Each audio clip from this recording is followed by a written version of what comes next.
What is going on, everybody? James Hancock here. I'm back to talk about episode 4 of season 5 of Better Call Saul, an episode called Namaste. And I just have to say, 4 episodes deep into the season, what I love is how every week it's almost like we get a nice, tight little feature film. And as someone who's a colossal fan of unpretentious genre storytelling, whether you like legal dramas or movies about con artists or movies about Mexican drug cartels, this show has this unique tone and flavor that manages to stir all these ingredients together into an incredibly satisfying package week after week.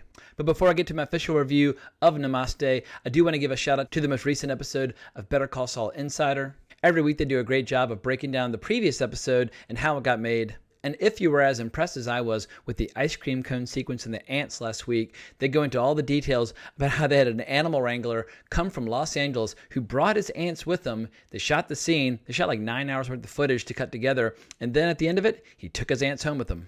And they offer all these great little details about just how game Bob Odenkirk is on the set. How more often than not with a TV show, because of budgetary constraints, if actors really nail a scene and they feel like they've got it, then shows tend to move on. But when the schedule allows, it's great to get to experiment at least one more time just to see if you might squeeze a little extra juice. And they said Bob Odenkirk, he's always having so much fun, and he's always requesting additional takes when he can get them. But what was most interesting to me was hearing from some of the writers, and they're talking about how when they write the scripts for Better Call Saul, they put a ton of effort into the descriptions that are not related to the dialogue, because this show has such a unique personality and tone that the writers are encouraged to incorporate that personality into the descriptions of each and every scene. And the last little bit that I found interesting was discussing how they characterized Hank and Gomez, because Vince Gilligan created those characters. Those are his characters. And Vince Gilligan has been less involved with Better Call Saul because it's mostly Peter Gould's baby. And also Vince Gilligan was really busy with El Camino. But the writers were thrilled when they saw just how excited these actors were to resurrect these characters, and how there was never a moment on the set where they're like, oh my God, you're getting our character wrong, or my character wouldn't say it that way. They just seemed overjoyed to get a chance to play these characters again. But sadly, with episode 4, that is the last that we're going to see of Hank and Gomez this season. There were originally just going to be new cops added to the show, but I think the show absolutely made the right call, bringing back those fan favorites. But let's dive into this episode. It opens with a pretty funny sequence where Jimmy's playing in this pawn shop and he's lifting kettlebells and he's basically playing with all these implements of destruction. It reminded me a bit when I was a kid, if I'd go into a hardware store, it was just irresistible to pick up every sledgehammer, anything that looked like it could do maximum damage to inanimate objects. And ultimately he decides to buy some bowling balls, but the payoff doesn't come until the very end of the episode, but it creates a nice little framing device for the story. But the story begins in earnest with kind of a sweet, tender shot of Kim and Jimmy naked in bed together. You don't see any of their naughty bits, but you do get to see that Jimmy's developing a bit of dad bod. But as someone who works the kind of hours that Jimmy works, I think we can forgive him a little bit of a punch.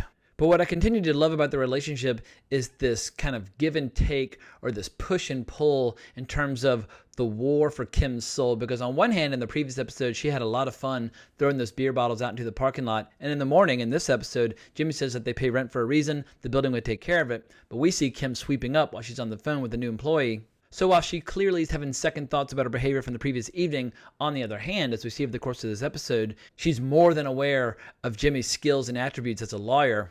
And I feel like it's the best kind of compliment for his skills that she chooses to bring him in on a case as important as the one that's currently ongoing between Mesa Verde and Mr. Acker and Tucumcari. But as much as I enjoyed this episode, my one big grievance is that they did not include any scenes with my new favorite character, Lalo. Obviously, my heart and soul belongs to Jimmy. The show is named after him, for God's sakes. But claiming that Saul Goodman is your favorite character on the show is a little predictable, a little obvious. So I think Lalo is my new favorite character moving forward. But we didn't get any Lalo. We didn't get any Nacho.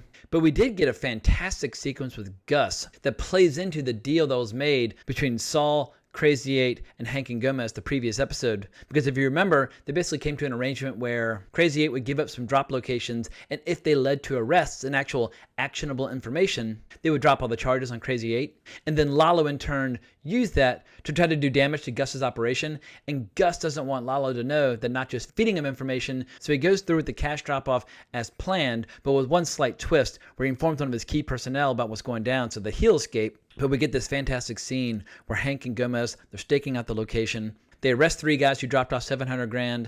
And in most conventional cop shows, you would have seen the chase scene, the guy getting away, and it would have unfolded in a slightly more conventional fashion.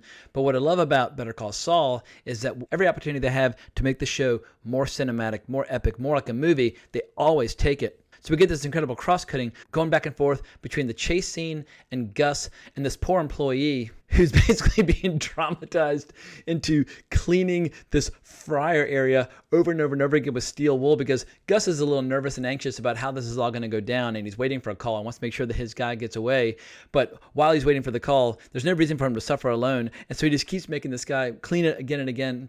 But I love how Gus, instead of just answering a question directly, he'll just start rolling up his sleeves. The kid knows it's time to go again. And finally at the end, Gus says, "It is acceptable," and sends him home. And Giancarlo Esposito is such a marvelous actor. If you want to see more of him, definitely check out season 1 of The Mandalorian on Disney+. He plays a villain toward the end of the first season, and he's absolutely incredible. He takes utter delight in just chewing the scenery. But what this fryer scene reminded me of, on the AMC YouTube channel, they have all these little infomercials introducing the characters where they either do things like teach you how to make a deal or how to make a taco or whatever. But with Gus, he teaches you how to iron a shirt so that you look real sharp at work. In any case, that elaborate chase scene was the high watermark of the episode. And what was cool was seeing just how excited and happy Hank was at the end of the scene after they made the bust and he's offering to buy everybody drinks, because if you remember in Breaking Bad, his character got a little bleak and dark and depressed over the course of those seasons. So it was cool just to see him back when he's still loving life, loving his job, big smile on his face.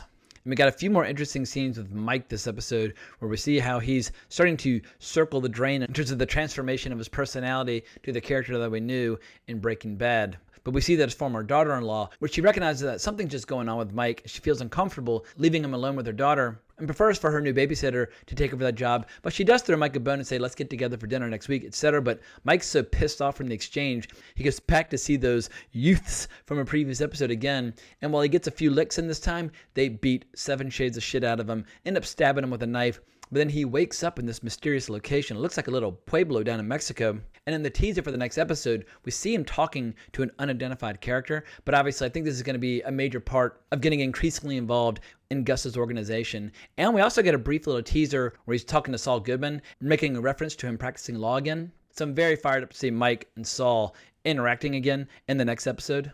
But the meat of this episode is devoted to Jimmy and Kim. We see Jimmy talking to those 2 dumbasses from episode 2 who went joyriding on meth, just raising all kinds of hell. They're too stupid to recognize the good deal that he's getting on their behalf. They're debating going with the public defender when he mentions that his prices can be $4,000 after the 50% discount. But Jimmy basically calls their bluff, threatens to walk out, and they finally agree to go with him because otherwise they're probably going to get 5 years in jail as opposed to 5 months.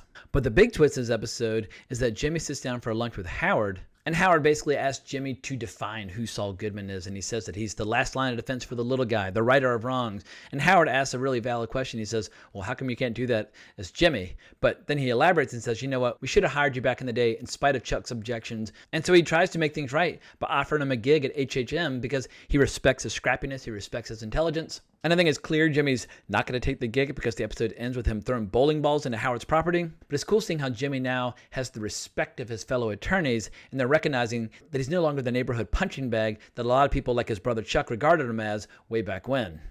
And after Kim is unsuccessful at convincing Mesa Verde to take their project to another location, she goes to court and watches Jimmy in action, and he pulls this great switcheroo where he's questioning a witness over and over again, and he's being very polite about it. And the witness keeps claiming that the guy who robbed a store is Jimmy's defendant, points at him repeatedly, but then Jimmy mentions that his actual defendant is sitting in the back of the room, and that not even the judge noticed that he managed to switch his clients. And anyway, that particular trial ends in a mistrial. I love it when Jimmy shows that kind of craftiness.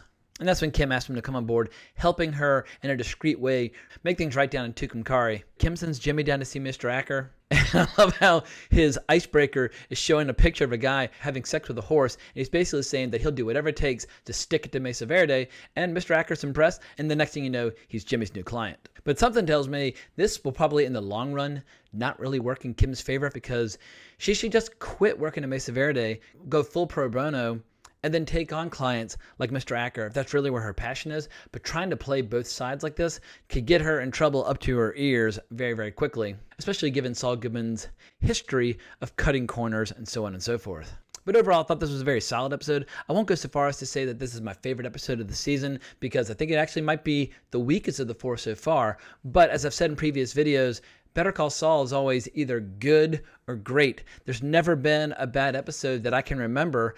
So it's just one of the most consistent, reliable, well-written, well-directed, well-acted shows of the last 10 years, in my opinion. And every episode is just an absolute joy to watch.